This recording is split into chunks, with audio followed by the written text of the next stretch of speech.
로마의 줄리어스 시저가 한때 스페인의 지사로 임명되어서 떠나갈 때의 이야기입니다. 도중에 그들은 스위스의 어느 적적한 마을에서 하룻밤을 유하게 됩니다. 그를 따르는 추종자들 중 한 사람이 그에게 푸념을 들어놓습니다. 아니, 어떤 사람은 꽃 같은 로마에서 부귀와 명성을 누리며 사는가? 그런데 우리는 이런 산속에서 헛되고 보람없이 일생을 보내는 사람도 있으니 세상은 참 가지각색입니다. 그러자 율리어스 시저는 머리를 설레설레 흔들며 아닙니다. 나는 로마에서 제1류의 인물이 되기보다 오히려 이런 시골의 제1류의 인물이 되고 싶습니다. 라고 말을 했답니다. 인생에는 여러 가지 기회가 있고 또 어려운 것, 즉 위기가 닥칠 수도 있습니다. 그 속에서 어떻게 그 위기를 견뎌냈냐, 어떻게 기회를 잡느냐 하는 것은 그 사람들마다의 선택일 것입니다. 그런데 그와 같은 일들을 하는 데 있어서 가장 중요한 것이 있습니다. 그것은 사람이 머리에 들어있는 그 무엇인가겠죠. 우리는 그것이 지식, 지혜, 정보 이런 것들이라고 말을 할 수 있습니다. 성경은 우리에게 그게 지혜가 됐든 지식이 됐든 혹은 정보가 됐든 혹은 영적인 것이 되었든 우리에게 많이 배워야 한다고 말씀합니다. 빌립보서 4장 9절 말씀에 너희는 내게 배우고 받고 듣고 본 바를 행하라. 그리하면 평강의 하나님이 너희와 함께 계시리라 말씀하셨습니다. 또 욥기 28장 12절 13절 말씀에는 지혜는 어디서 얻으며 명철이 있는 곳은 어디인고 그 길을 사람이 알지 못하나니 사람 사는 땅에서는 찾을 수가 없구나. 이렇게 탄식을 하고 합니다. 여러분, 아까 인생의 세 단계라는 제목으로 말씀을 드린다고 말씀드리면서 지식, 정보, 지혜 이와 같은 일들이 인간이 살아가는 데 있어서 판단이 됩니다. 예전에는 좀 짧았지만 오늘날에는 대학까지 졸업하는 데만 해도 거의 20몇 년에서 30년 가까이 됩니다. 석사, 박사 과정까지 하려면 더 들고요. 그리고 또 계속 학업을 이어가게 되고 또 혹은 교수를 하게 되면 교사를 하게 되면 평생을 학도로서의 삶을 살게 됩니다. 그는 보통 아무리 어림잡아도 출생에서 한 30까지는 이 지식의 단계라고 볼 수가 있죠. 두 번째로는 30에서 한 60까지는 정보의 단계라고 생각합니다. 또 60에서 죽을 때까지는 지혜의 단계가 아닐까 싶습니다. 이렇게 마치 기계적으로 나눈다는 것은 사실 불가능한 일입니다. 어렸을 때 지혜가 정보가 필요 없다는 이야기가 아니고 태어나서부터 학교를 다니는 학업에 매진해야 될 때는 주로 지식을 채우는 데 집중해야 된다는 겁니다. 그러니 학교를 다녀야 되고 책을 읽어야 됩니다.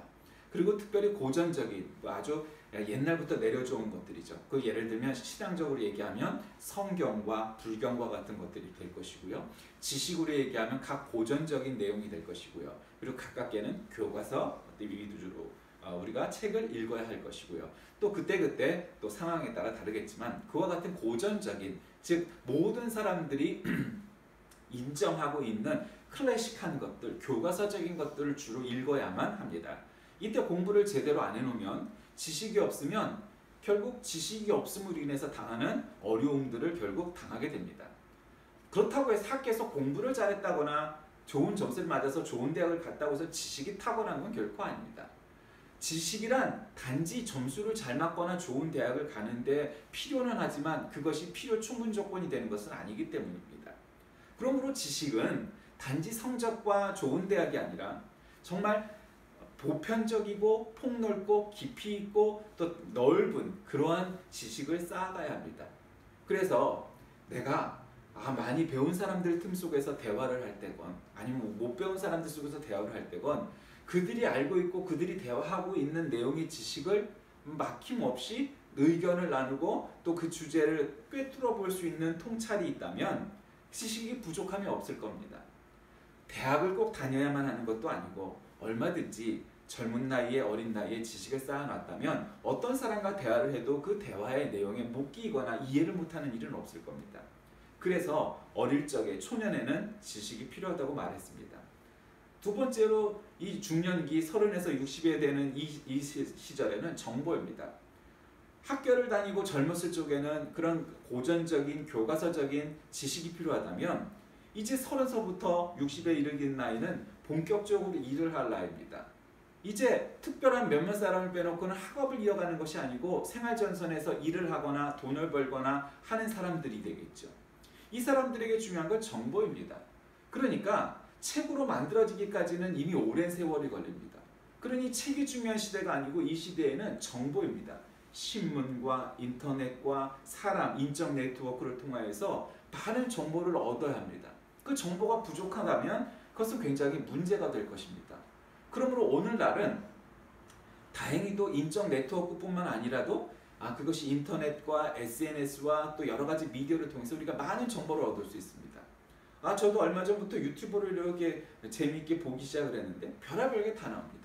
청소하는 법, 맛있게 먹는 법, 여행하는 법, 기타 우리가 전혀 생각하지 못했던 것들도 그 정보를 얻을 수 있기 때문이죠. 그러니까 유용할 때가 있습니다. 그리고 이제 60부터 별세하기까지의 노년의 시대는 지혜가 필요한 시대이죠.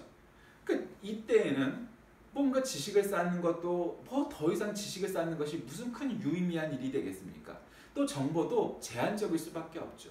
우리가 이제 인터넷을 쓸 줄 아는 사람들의 세대지만 그러나 우리가 노년이 되었을 때 물론 인터넷을 찾아보고 그 정보를 미디어를 통해서 얻을 수는 있으나 그 시대에 정작 필요한 것은 그런 지식과 정보가 아닙니다.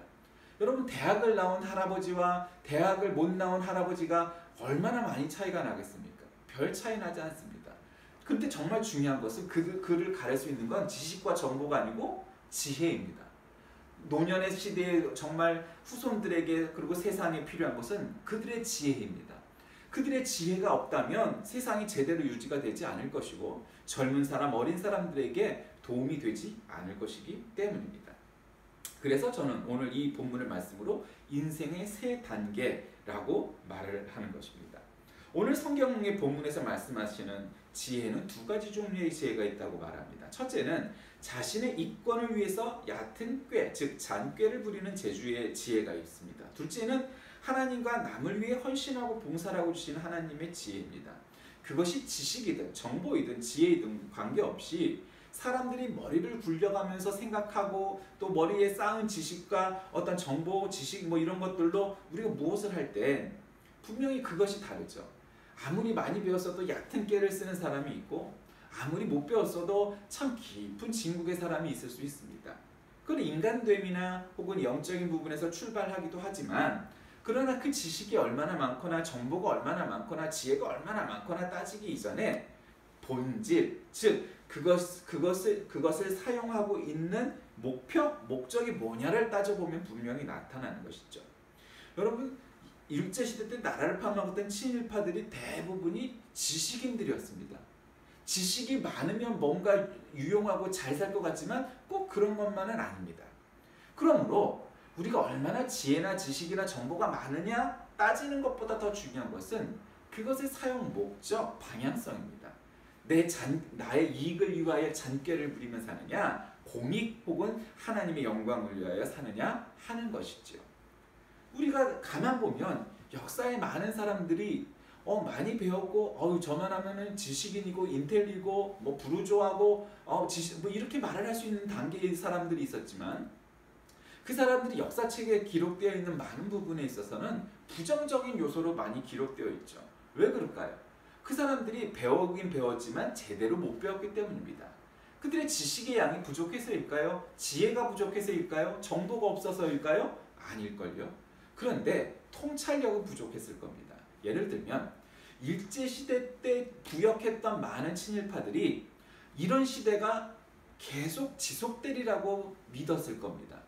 그리고 최소한 자신의 시대에는 절대로 우리나라가 해방되지 않을 거라고 생각을 했고 설마 우리나라가 이렇게 잘 살게 되고 이렇게 일본과 대적할 만한 나라가 될 거리라고는 꿈에도 꾸지 않았을 겁니다. 예를 들면 저 동남아의 가난한 그런 나라들과 우리나라와의 관계를 생각해 보십시오. 지금 어느 누구도 저런 나라가 가능성은 있을지 몰라도 그런 날이 올까 회의적일 겁니다. 마치 한국과 일본의 관계가 그 당시에 그랬었기 때문에 아무도 그렇게 생각을 안 했던 것이죠. 그러니까 부역하고 친일하는데 아무런 문제가 없었을 겁니다. 자, 오늘 성경은 우리에게 그러면 어떠한 사람이 되고 어떻게 살아야 하는지 얘기할까요? 첫째로는 겸손한 자가 되라고 말씀합니다. 겸손한 자는 지혜를 추구하고 정직을 추구하고 하나님을 의지하는 사람입니다. 여러분 겸손이라는 건 그겁니다. 여러분 지식이라는 건요. 초등학교 1학년짜리가 학교를 들어가 보니까 우리 유치원, 우리 어린이집에서 내가 제일 똑똑한 줄 알았는데, 내가 제일 말도 잘하고 노래도 제일 잘하고 그림도 제일 잘하고 달리기도 1등인 줄 알았는데, 초등학교를 들어가 보니까 훨씬 많은 아이들이 모여 있는 겁니다. 그래서 내가 달리기가 1등이 아니고, 내가 노래가 1등이 아니고, 내가 공부가 1등이 아닌 것을 깨닫게 됩니다. 근데 거기서도 어떻게 하고 열심히 해서 1등을 했다고 또 칩시다. 그런데 또 중학교를 갑니다. 그러면 또 여러 아이들이 또 모이게 됩니다. 그럼 점점 어려워지죠. 그리고 고등학교를, 또 대학교를, 또 사회로 나와가면서 점점 깨닫게 되는 바가 있죠. 나보다 똑똑한 사람이 세상에는 얼마든지 있고, 나보다 더 빠른 사람이 세상에는 얼마든지 있고, 나보다 더 재주가 있는 사람이 세상에는 얼마든지 있을 수 있다는 것을 알게 되고 깨닫게 되는 것이죠. 그것이 철들어가는 것이고 성숙해져가는 과정입니다. 그것 때문에 우리가 낭망할 필요가 없습니다. 세상에는 얼마든지 나보다 똑똑하고, 얼마든지 나보다 공부도 잘하고, 얼마든지 나보다 체력도 좋고, 얼마든지 나보다 재주가 많은 사람이 있을 수 있다는 거죠. 그래서 진실로 지혜가 있는 자는 겸손할 수밖에 없고, 그 겸손한 자는 결국 지혜를 추구하고 정직을 추구하는 자입니다. 그러나 무엇보다 오늘 성경에서는 20절 말씀에 삼가 말씀에 주의하는 자는 좋은 것을 얻나니 여호와를 의지하는 자는 복이 있다라고 말씀하십니다. 여러분, 그 말씀의 뜻이 무엇일까요? 하나님을 의지하는 자, 말씀에 주의하는 자, 말씀을 중심으로 사는 성도들, 이들은 자신의 지혜와 능력을 믿고 의지하면서 일을 처리하기 때문에 교만한 자들 같이 무모하지 않습니다.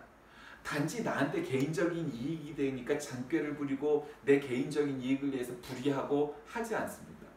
여러분, 진정한 성도란 무엇일까요? 저는 그렇게 생각합니다. 아무도 안 믿어줄 수 있습니다. 아니, 보이지도 않는 천국에 간다고? 보이지도 않는 하나님을 믿는다고? 그게 무슨 유익이 있어? 그렇죠. 이 세상에 살면서 유익이 없는 것처럼 보일 수 있습니다. 그러나 이 세상에서의 삶은 잠깐이고 결국 영원한 생명으로 얻는 길은 바로 그 길이기 때문에 우리는 묵묵히 그 길을 가는 것입니다. 그 사람들의 말이 틀려서가 아닙니다. 이 세상에 사는 것만 따지고 놓고 봤을 땐 그 사람들의 말이 일리가 있습니다. 잔꾀를 부리고 불의하고 그래서 이익을 하는 거죠. 그러나 여러분, 역사가 우리에게 중요한 교훈이 있는데 그것은 무엇입니까? 그렇게 살았던 인생들이 어떻게 기록됐나 보십시오. 여러 오래전서부터 일제강점기의 친일파에 이르기까지, 그리고 오늘날에도 나라를 팔아먹는 것과 마찬가지 일들을 해가고 있는 많은 정치인들과 사회에 있는 사람들을 바라보면서 본인들은 자신들이 정작 보이지 않는 겁니다. 지금 나라를 배반하고 나라를 팔아먹고 나라를 갉아먹는다는 것을 깨닫지 못하는 겁니다. 그들의 학력을 보면 서울대, 법대, 무슨 대 다 그렇게 나온 사람들입니다. 그런데도 바라 못 봐요. 왜 그렇죠? 그들의 마음속에는 겸손함이 없기 때문입니다. 그들의 마음속에는 지혜가 없기 때문입니다. 그들의 마음속에는 정의로움이 없기 때문입니다. 그들의 마음속에는 영적인, 즉 믿음이 없기 때문입니다. 그러니 그런 것들이 보이지 않는 겁니다.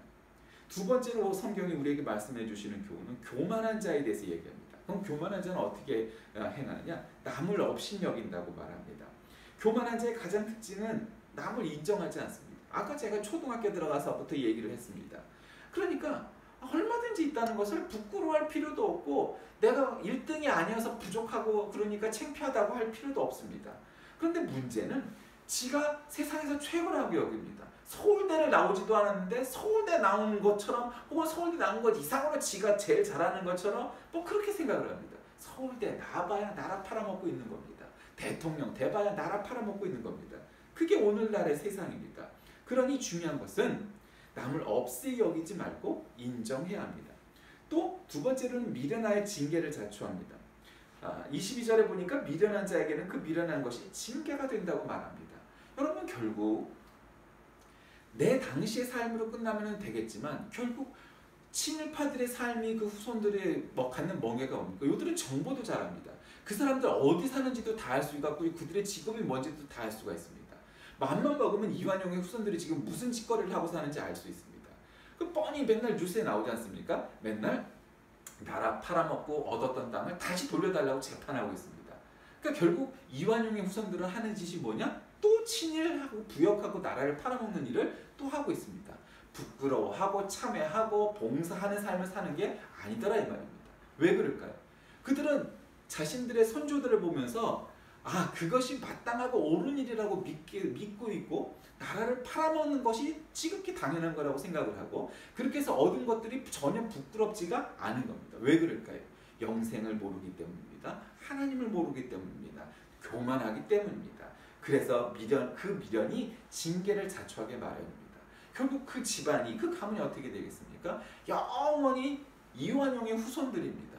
친일파의 후손들입니다. 나라를 팔아먹은 족속들입니다. 결국 그렇게 되는 거죠. 그래서 공산주의가 창궐했던 북한에서는 그런 친일파나 이런 사람들을 그냥 다 계급으로 나눠갖고 불순분자로 다 처리를 해버렸습니다. 심지어는 아무 잘못도 안 하고 끌려가서 일본에 살았던 사람들도 째포라고 해서 제1동포를 째포라고 그러면서 그 사람들을 낮은 단계로 몰아넣습니다. 그거는 옳지 않은 일이지만 그 정도로 일본과 관련된 건 다 그렇게 처단을 해버렸죠. 미련하에서 징계를 자초하게 되고 결국 그 모든 것들의 결과는 패망이라고 오늘 성경은 말씀하십니다. 18절에도 교만은 패망의 선봉이요 거만한 마음은 넘어짐의 앞잡이라고 했습니다. 여러분 결국 자기가 지혜가 넘친다고 생각하는 교만은 하나님께서 가장 싫어하는 악입니다. 죄입니다. 교만은 불신이고 불경건입니다. 교만한 자 치고 하나님 앞에 바로 설 자가 없습니다. 하나님 앞에서 결국 꺾여지게 마련입니다. 저는 오늘 이 말씀이 단지 지혜와 혹은 지식과 혹은 정보의 문제가 아니라 결국 우리가 지혜가 얼마나 많든 우리가 지식이 얼마나 적든 관계없이 우리들의 마음가짐이 우리가 하나님을 의지하고 오직 주님만 믿고 말씀에 의지하여 살려고 하는 자인지 즉 믿음이 있는 자인지 아니면 믿음이 없는 자인지에서 결국 이게 갈린다는 사실을 깨달아야 한다는 겁니다. 사람은 평생토록 수많은 계획을 세우고 목표를 세우고 살아갑니다. 자신의 계획대로 이루어지는 일, 사실은 이루어진 것보다 안 이루어진 일이 많게 마련입니다. 그럴 때 사람의 지혜는 이 한계가 있기에 사람이 계획을 세운다 할지라도 이루시는 것은 하나님이시구나 하는 것을 깨닫는 자는 지혜가 있는 자입니다. 그런데 내가 불의를 덜 썼구나, 내가 수단과 방법을 가리지 않는 것을 너무 내가 안 가렸구나, 뒷돈도 되고 불법도 쓰고 반칙도 해가면서 얼마든지 해야 되겠구나 생각하면 미련한 짓입니다. 여러분 그것이 그렇게 해서 만약에 이루어지니까 한 번 이루어지니까 또 두 번 합니다. 더 큰 거 합니다. 결국 나라도 팔아먹을 수 있는 겁니다. 그게 패망의 길입니다. 죄악의 길입니다. 사망으로 가는 지름길인 것을 깨달아야 합니다. 가끔 목회자들 가운데 명함에 보면은 담임 목사 아무개라고 쓰면 충분할 것을 굳이 당회장 아무개라고 쓰기도 하고 그거는 또 양반입니다. 그것보다 더한 것은 노회장, 지방회장, 총회장, 뭐뭐뭐뭐 대표, 뭐뭐뭐뭐 총재, 뭐뭐뭐뭐 고문, 뭐뭐뭐뭐 학사 그냥 그런 직함들을 수도 없이 수십 개씩 나열하는 사람들을 가끔 바라다 보게 됩니다. 근데 여러분 대통령 명함 보셨습니까? 저도 뉴스에서 본 적이 있습니다. 대통령 명함에는 대통령 아무개 또 삼성 이건희 회장 명함도 한번 뉴스에서 본 적이 있는데 뭐라고 했냐면 삼성 이건희 회장도 없고 박사 학위도 없고 전화번호도 없고 아무것도 없습니다. 왜 그럴까요? 세상의 모든 사람들이 많은 사람들이 이 사람이 대통령인지 이 사람이 이건희 회장인지를 명함을 안 받아도 알기 때문입니다. 다시 말씀드리면 명함이 필요 없는 사람들인데 예의상 명함을 만든 것 뿐이겠지요. 근데 그런 사람들은 거창하게 뭘 내려쓰지 않습니다. 그런데 뭔가 우리가 명함이 있든 없든 관계없이 명함에 수도 없는 캐리어나 무슨 뭐를 갖다가 수십 개 난잡하게 써놓았다면 아마도 자랑할 게 너무 없어서 거기를 채운 것은 아닐까요? 여러분의 마음은 어떻습니까?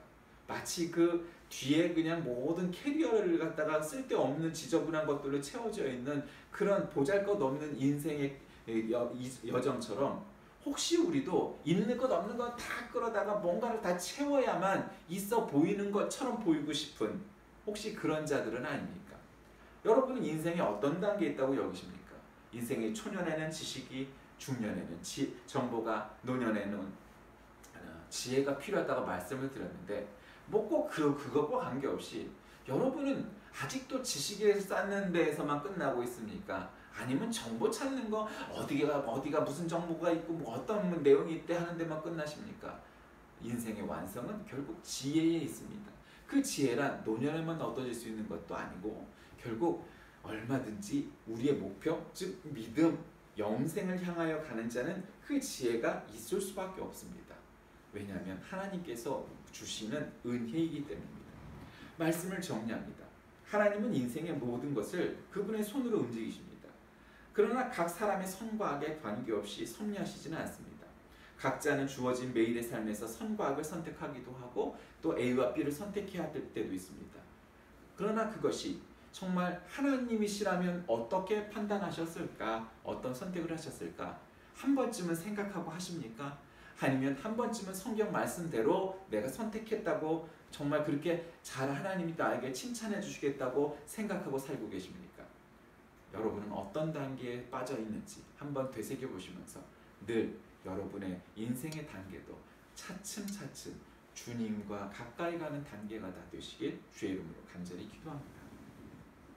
살아계신 하나님, 오늘 우리에게 거룩한 귀하고 주님의 날을 허락하심을 감사합니다. 하나님 앞에 예배를 드리는 세계 곳곳에 많은 사람들을 기억해 하시고 그들을 통하여서 하나님께 영광 돌리게 하시고 아직도 수많은 곳에서 복음을 위하여 희생하고 봉사하고 때로는 목숨을 잃어가고 있는 많은 사람들을 또한 함께하여 주옵소서. 그리하여 날마다 우리가 하나님의 한 걸음 한 걸음 다가가는 모두가 되게 인도하여 주옵소서. 예수님의 이름으로 간절히 기도드립니다.